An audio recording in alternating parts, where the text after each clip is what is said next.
To go on there.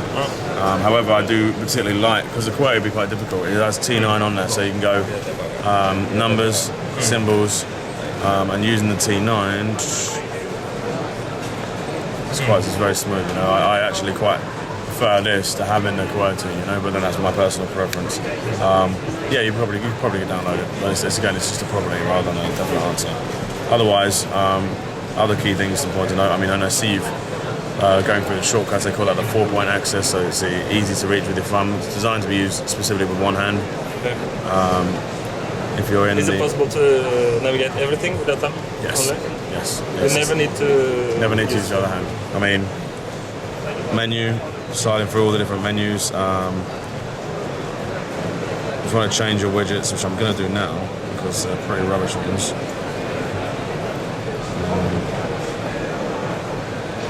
You just drag and drop them into the corner.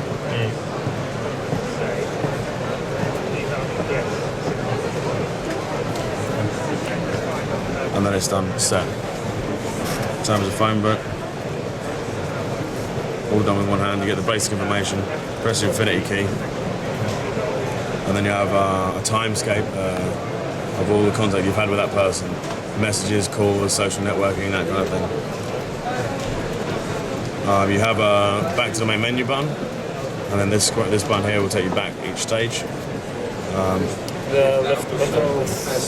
The left button is options. Okay, but I only see this impressive. I only seen these three. If you're in... Options. If you're in... It changes for each one. Okay. So whatever you're in, that'll be the options key. I think that's sort of an Android thing. So I've been told, because I've been telling people about the hard buttons, and that's a sort of an Android feature. Music as well. You have your infinite key again. That'll bring you related online media to the artist. YouTube video searches.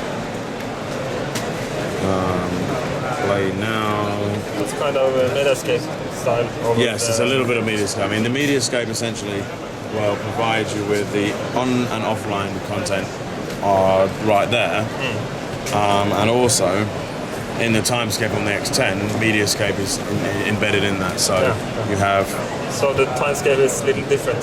Timescape you're missing a few aspects because you don't have email. Let's have a look. You don't have email. You don't have most recent track. You don't have most recent image or most recent video. Whereas all that is on the. Why do I go into Mediascape? What I meant to go into. All that is on the timescape of the X10. So you've got all your Facebook, Twitter, music, recent pictures, messages, so status updates and call log. So on here it just has the overall call log, status updates, and that's it. So there is a slightly limited. I mean, there's more than enough on here to navigate through what you need. But you can see, obviously, with Mediascape, you're able to put on. So you can go into those in more detail. So if you select any piece of those, that's when you bring in the infinity key. Say, for example, the music, you press the infinity key, and you got YouTube. Otherwise, if you click on the tile, it looks very similar to what you get on there. On the contacts, for example, you click on a contact, infinity key will bring you to a bit more in-depth detail on it. I mean, on what here, about Twitter messages and stuff? Yeah, that will come under the messaging. Okay. So it will all be in one. It will just be all one piece of contact. So this person now has 1, 2, 3 pages, or? Yeah, they have info, call log, messaging, and photos. They have 4 pages. The photos, if I was to take a photo of you, and then there was 10 pictures on my phone already, a 3 of which were you were in. If I tagged you right now, it would look through the phone and it automatically sort the photos that you're in to this contact. So that's pretty cool. Have you tried it? I haven't seen it demonstrated. There's a couple of people. Have your photos?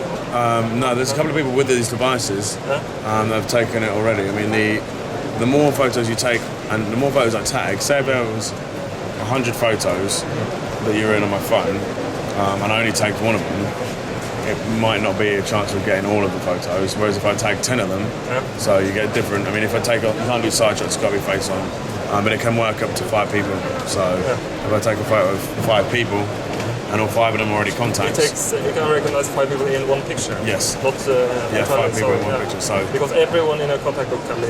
Yeah. So say I have I've tagged everyone. Say I take a picture of all the staff and all of them are contacts. It will recognise all their 5 faces, and the photo will be signed to all of their contacts. So that's the plan. Yeah. So it is quite small. As I say, the more photos you tag, the more option it gives to recognise the face. Which I have no idea how it does it, you know, because it's pretty smart technology. But then we've had face detection and smile shutter for a while on our side of shot handsets. Is dat we hebben heel veel onderzoek gedaan on the other side naar wat mensen nou belangrijk vinden. Aan de ene kant heb je een groter scherm, dat je veel kan zien, maar aan de andere kant zeggen mensen ook, het wordt mij allemaal flussen zwaar in de rust. These devices are very impressive. Dus het hele verhaal is gewoon dat je met 1 vinger kan besturen.